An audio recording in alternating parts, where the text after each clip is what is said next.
You must see, if you're sensitive. I've worked in these prisons. No,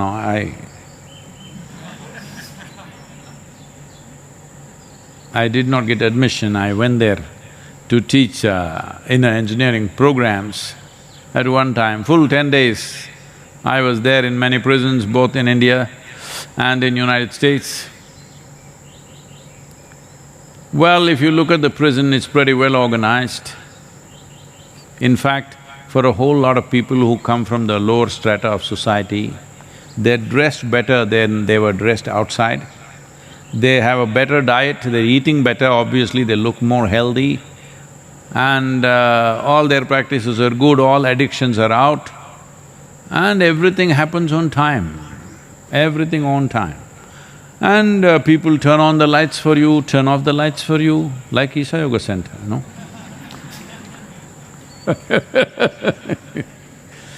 They even open doors for you. Of course, they also close it. No, there is so much struggle in homes. Today, lock the front door and come. Why should I do it? You do it. Sir, no such problem. Somebody else does everything for you. In many ways, for people who come from a certain strata of life, physical and material aspects of life are better organized in the prison, in their homes, than in their homes actually. But the suffering is in the air, the pain is in the air. I've never been into these prisons and come out without tears in my eyes because the very air that you breathe is full of pain. As a part of visiting a certain historical place, it's like a monument in Tennessee, an old prison during the Civil War and that kind of stuff. I went into the gallows. They took us there as a part of the tour. You won't believe, maybe the last time anybody hung there was 100 years ago, I'm not sure, but a long time ago. But if you enter that place, it just hits you in the face. Even today, after so many years, it's like suffocating. The fear, extreme levels of fear and suffering, what people have gone through, just lives in the atmosphere like that. So this is the most important thing if you really want to change the world. If you want to change the atmosphere in your home, in your society and in the world as a whole, the most important thing is people should feel pleasant within themselves. Well, what to do? People are committed to misery and they keep going back and going back, you have to pull them back and pull them back, if not for their sake, at least for you to live in a healthy atmosphere. Yes, because otherwise, if they're all living in misery and fear, it will create such a poisonous atmosphere for you. Poison, do not take it literally because now there are social media champions who will immediately say, let me test the air in the gallows. Nothing is wrong with this, same composition of oxygen and carbon dioxide. This is because nothing subtle has ever been felt by you. Right now, all of you are alive, but for most human beings, the only proof of their aliveness is their heart is beating. See, we can pull out the heart from your body and still make it beat on machines. That doesn't mean that person is alive, that person is for sure dead. Or some electrical impulses or breath. Well, ventilator can breathe without you. So, only physical proofs of your body being there. There is no proof as such. Nobody has established a proof that really there is life within you. We are only looking at the consequences of life. Because you're alive, you're breathing, your heart is beating and whatever else is happening, the medical parameters, that is fine. But does it mean to say beyond this body you don't exist? Such people are assuming they landed on the planet just like this. They don't understand we slowly gathered the body. When you were 5 years of age, you were the same person, 10 years of age, same person, 25 years of age, same person, 100 years, same person, as far as you are concerned. Well, you might have gathered more memory, more experience, more wealth, more nonsense, but in your experience, you're still the same person. So you've always existed beyond the size and shape of the body. So when this is the case, tell me where is the proof of your aliveness? Because most human beings don't know what aliveness is. They're only as if they're checking somebody else, my heart is beating, so I'm alive. How stupid is that? It is all right when we're checking somebody is lying down here, we check their breath and say, okay, he's alive. You check your own breath and say, yeah, I'm alive. You have lost it, you know, there is no question about it. So there are such people, they'll say, where is the poison? Show me.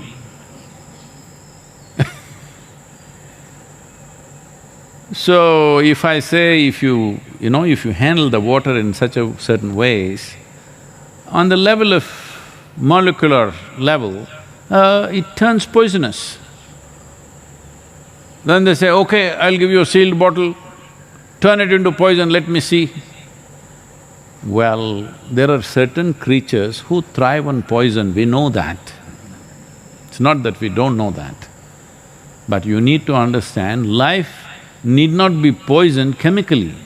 You can poison yourself with fear. You can poison yourself with anxiety. You can poison yourself with a wrong thought, wrong emotion. Just a wrong posture can poison you. Yes, just a wrong way of sitting is poisoning you. Otherwise, why do you think for thousands of years we invested in the science of yoga? Well, if you think it's nothing, I want you to understand, it's the only thing. Just look back and see. It is the only thing other than basic survival aspects like eating, sleeping, reproduction and excretion. Apart from these things, the only thing which has lived for 15, 20,000 years is yoga. Not because of propagation, simply because of its efficacy. See, here the yoga center is full of flowers. I don't know how many of you are noticing the fragrance and the beauty of these flowers. This is a very, very intricate and fantastic flower called Krishna Kamalam. Most people wouldn't have seen this flower, very intricate thing. Well, it's in many places in yoga center. If you are if you are in a tourist mode, I'm saying, you know, these days… no, not even that. That's gone. Those days are gone of taking pictures of other people and things. This is all about you now. So if you're in that kind of mode, you'll whoop, going like this, you will not sense anything subtle, you will not stop, because Krishna Kamalam will not come and pop up in front of your face and take a selfie. It'll just be there, gently exuding its fragrance. You need little sensitivity. If you're not smelling the flower, maybe you have the virus. And some of you may notice, some fragrance, Well, the Krishna Kamalam is exuding one kind of fragrance, the Sampige exuding another kind of fragrance, and the jasmine exuding another kind of fragrance. The variety of flowers exuding different kinds of fragrance. I'm very sure even here, they're just a few people, or let's call them noses. They're just a few noses which poke their nose into every flower and they know the difference. Others, flowers, something. Most others don't even know, for them only dinner time is coming, the smell of the food draws them. I'm not trying to demean and make fun of everything, but that is the reality of life. If In this garden, so many flowers, most people wouldn't have noticed what is what.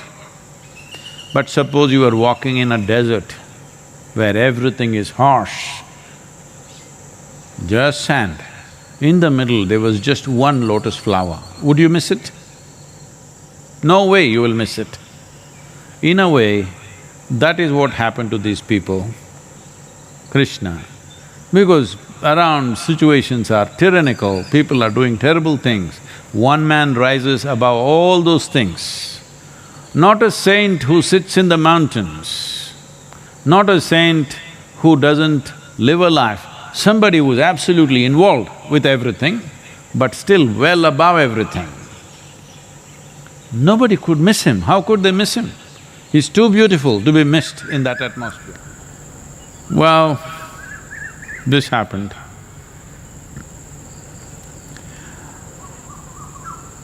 Shankaran Pillai for the first time went on a cruise, a large cruise ship, he got into it.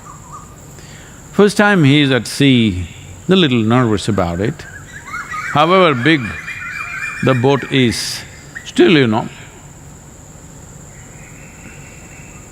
even in very big ships, people, many of them, puke endlessly. Because anyway it'll wallow a little bit. So he went to the captain and asked. He was a little nervous about the whole thing because going off into the ocean in a vessel is like a… So he asked the captain or the captain of the ship, he said, a ship of this size, how often does it sink? So the captain looked at him and said, this one, only once.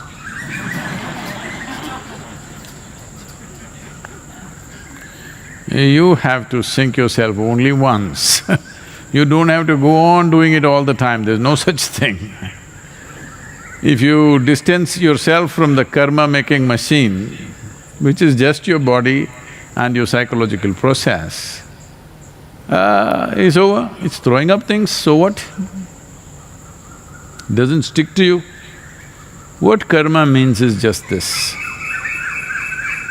To live here, you have to touch something. Without touching anything, you cannot live. Visually, by hearing, see right now you may not be going bird hunting, but in a way the birds are touching you with their evening concerns, their own stuff. What do you think? They're saying yoga, yoga? No, their own stuff. Because they have no concern about the virus. They're all looking down and thinking, when did all these idiots become so sensible? Quietly they sit, they move around very carefully, nobody is zooming here and there. They're all discussing, it's a debate going on there.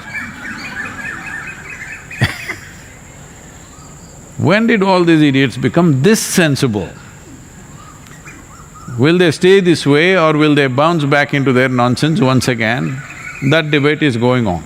So you're touched by the birds, whatever you see, in every way, whatever you touch.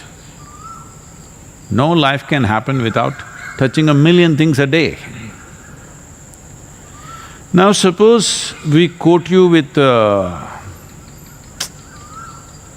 I'm just trying to say a name without mentioning a brand, Anna Bond, that's also a brand. I'm saying that because it's still… I did something and it's still sticking on, it's not going off my hands, Anna Bond. It's a kind of a glue, liquid. A little I try to take, it's all over my hand and the damn thing won't go, it almost feels like it's going to peel off your skin. So suppose you are coated with one of these really super glues from head to toe. In 24 hours' time, just see what you will become. Hello? One big mess, because everything will stick to you. This is all karma is. So everything in the world, whatever you touch, it will stick to you. When everything sticks to you, well, initially when something stuck to you, you thought, this is wealth, this is relationship, this is marriage. Like this you thought when something got stuck to you. But after some time, when too many things got stuck to you, then you see slowly face became long. You're looking grave. You're looking grave means you're either walking towards the grave or you're inviting the grave to come to you. One of these things are happening as a life. You may not have such a thought, but as a life, you are beginning to practice death. Acclimatization is happening. Yes, that's why we say a grave face. Means what? You are acclimatizing for death. Why? Because too many things sticking to you, big heap. To carry this heap and walk around, I just want you to just look at it. Whatever you identified with, everything got stuck. Let's say you went to work, you're very proud about your work and like this. And you sat there, the chair got stuck to you. You touched the table, table got stuck to you. You touched the computer, computer got stuck to you. Just imagine yourself in a day. What happens to you? You will be a mountain in no time. That's what has happened right now. So it's not about, shall we hack the mountain and take away the karma, no. Devotion, grace, Guru, Shiva, all these are solvents, not for karma, for the glue. We are not interested in unloading the karma off you. Just the glue is dissolved, it'll fall off. But now you are that kind, when it starts falling off, oh, but this I like, I want it to stick. That I want it to go. Okay, glue is back. Glue is indiscriminate like virus. It doesn't care what, just anything sticks, that's it. So, we have to just dissolve the glue, we don't have to dissolve the karma.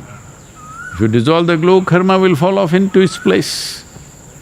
Next time you go and sit in the office, the chair will go sit back in its place.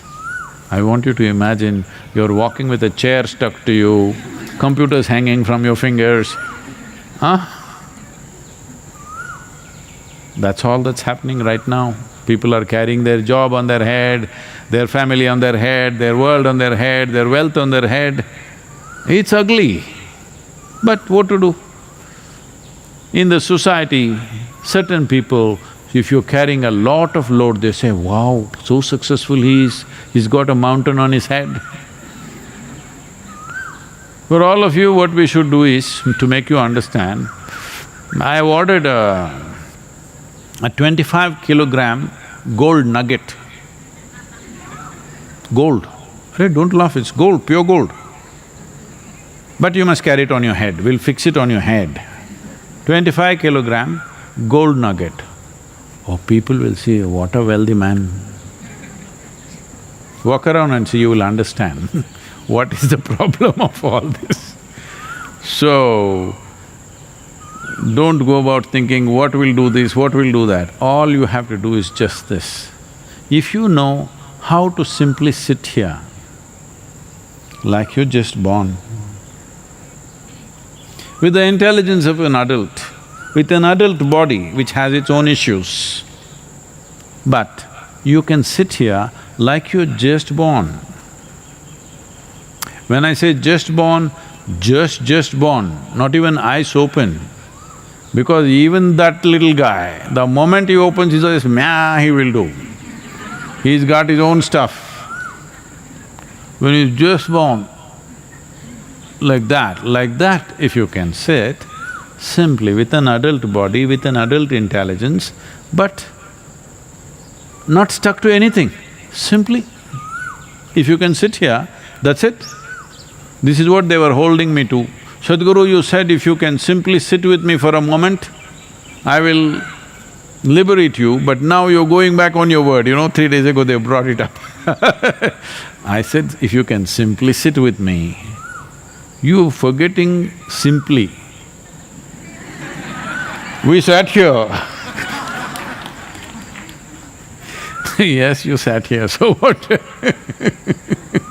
This happened in Tennessee. A man went to the barber and said, you know, I got a new job and it's very important that I have a really clean shave. That's why I'm here. The barber said, no problem. And he gave him a golf ball and he said, hold it in your mouth. One cheek here, hold it this way, I will shave this way, totally clean, and then this way, totally clean. So, that posture in a barbershop chair, holding the ball like this, he got himself shaved, it came out really clean. Then he said, for a moment I thought I almost swallowed the ball. Suppose I swallow the ball, what happens? And the barber said, no issue, like everybody else, bring it back after 2 days. This is karma. Keeps rotating. You're recycling the same nonsense, how long will you do it? One golf ball is enough to shave 100 people. So, this is happening not because of the activity, not because of the people, not because of the world, not because of the virus. This is happening because you're coated with glue.